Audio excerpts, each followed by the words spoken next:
त्या वडापाव चोर लक्ष हाक्याचं आणि ह्या बिनमिशाचं कुत्र माऱ्याचं गु चाट्याचे यांचे दिवस भरले. यांनी आपल्या मराठ्यांच्या लेकी बाळीवर बोलण्याची हिंमत केली. आमचा वाद हा सरकारशी होता, आम्ही सरकारशी भांडत होतो, पण ह्या हरामखोरांनी मराठ्यांवर भुकण्याचं काम केलेलं आहे. हाच कुत्र माऱ्या पुन्हा माग म्हणला होता की मराठी ही निजामाची अवलाद आहे आणि आता म्हणतो मराठ्यांच्या लेकी बाळीवर हात घाला.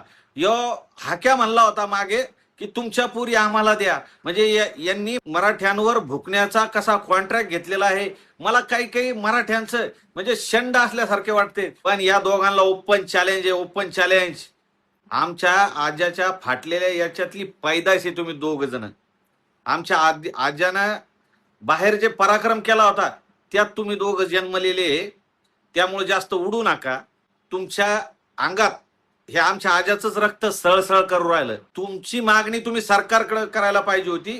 तुम्ही पर्सनली मनोज जरांगे पाटील आणि मराठा समाज टार्गेट केलेला आहे आणि तुमच्यासोबत ना ओबीसी आहे ना धनगर समाज आहे. तो आमच्या पाठीशी आहे.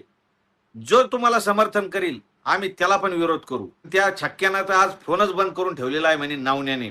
यांना आता जशाच तसं उत्तर दिल्याशिवाय पर्याय नाही. जय शिवराय. जय शिवराय. मी सचिन हळे पाटील.